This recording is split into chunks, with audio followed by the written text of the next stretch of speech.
Morning student. আচ্ছা, গতকাল আমরা প্রাচীন ভারতের ব্রাহ্মণ্য শিক্ষা ব্যবস্থা সম্বন্ধে জেনেছি, তাই তো? আশা করছি তোমাদের ব্রাহ্মণ্য শিক্ষা ব্যবস্থা সম্বন্ধে একটা সম্যক ধারণা তৈরি হয়েছে।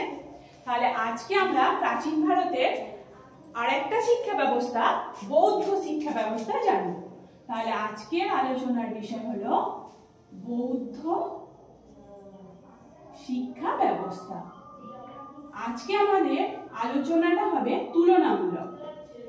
আগের দিনের সাথে তুলনা করতে করতে আমরা যাব, অর্থাৎ বৌদ্ধ শিক্ষা ব্যবস্থার সাথে ব্রাহ্মণ্য শিক্ষা ব্যবস্থার তুলনা করতে করতে যাব।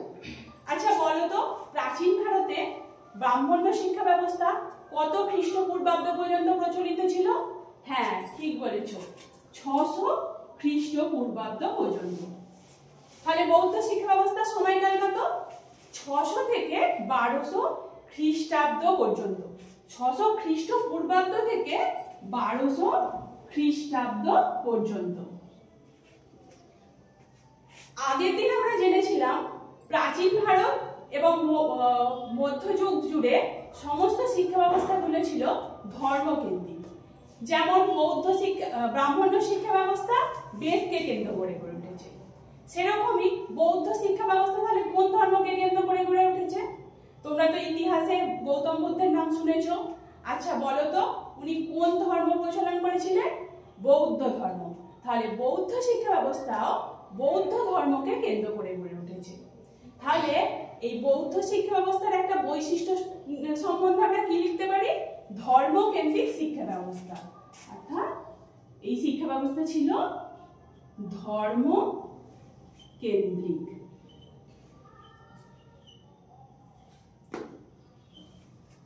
আচ্ছা, তখন তো সমাজে বর্ণভেদ প্রচলিত ছিল। বলো তো, কোন বর্ণের মানুষ ব্রাহ্মণ্য শিক্ষা ব্যবস্থায় শিক্ষা সুযোগ পেত না? হ্যাঁ, শূদ্ররা। কিন্তু বৌদ্ধ শিক্ষা ব্যবস্থায় সকল ধর্মের সকল বর্ণের মানুষ 8 বছর বয়সে প্রবজ্জা গ্রহণের অধিকার পেত। এখানে আমরা কি বললাম? দুটো শব্দ ইউজ করলাম, কি? প্রবজ্জা আর 8 বছর। তাহলে আমরা বৌদ্ধ শিক্ষা ব্যবস্থাকে সার্বজনীন শিক্ষা বলতে পারি না, কারণ সেখানে সকল ধর্মের সকল বর্ণের মানুষ শিক্ষার অধিকার পেত না।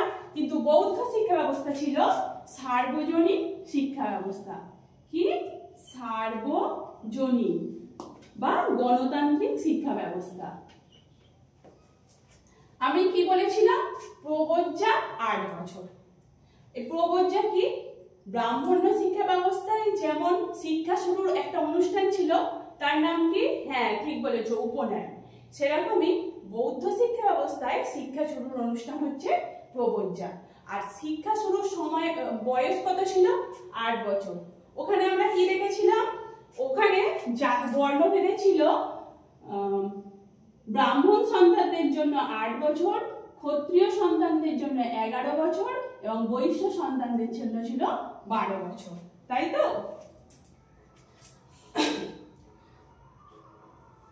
উপনয়নের সময় ব্রাহ্মণ্য শিক্ষা ব্যবস্থায় উপনয়নের সময় শিক্ষা জীবনের দীর্ঘ পরিক্রমার জন্য তাদের হাতে কি দেয়া হতো?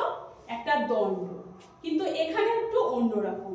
এখানে শিক্ষার্থীকে ত্রিশরণ মন্ত্র উচ্চারণ করিয়ে বিহারে শিক্ষা গ্রহণের জন্য প্রবেশ করানো হতো। এই ত্রিশরণ মন্ত্র কি?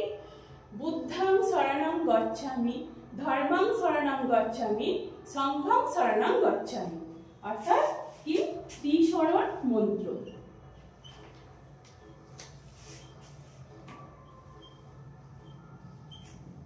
তাহলে যদি আমাদের বলে, হ্যাঁ কি বললাম? এই শিক্ষা ব্যবস্থা ছিল বিহার কেন্দ্রিক। অর্থাৎ শিক্ষার্থীরা প্রবজ্জা গ্রহণের পর বিহারে থেকে শিক্ষা গ্রহণ করত, অর্থাৎ আবাসিক শিক্ষা ব্যবস্থা। আমরা ব্রাহ্মণ্য শিক্ষায় কি দেখেছিলাম? শিক্ষার্থীরা উপনয়ন অনুষ্ঠানের পর গুরুকুলে গিয়ে শিক্ষা গ্রহণ করত, অর্থাৎ সেটাও ছিল আবাসিক শিক্ষা ব্যবস্থা। তাহলে এখান থেকে যদি তোমাদের দুটো সাদৃশ্য করে, ব্রাহ্মণ্য বৌদ্ধ শিক্ষা ব্যবস্থার মধ্যে দুটো সাদৃশ্য বলো, তাহলে তোমরা কি বলতে পারবে?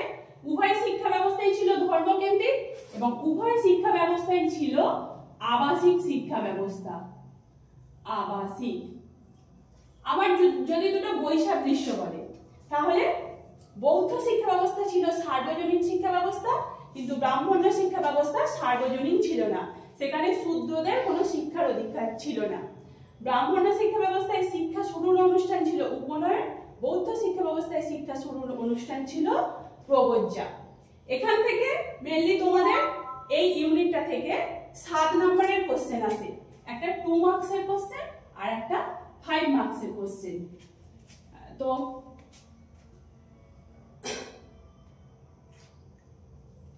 চলে বলে যাব তুমি আছো তো এখন মানে মোবাইলটা বাকি তাই তো মানে বন্ধ করে বলছি মানে যতক্ষণ বলছি কি যে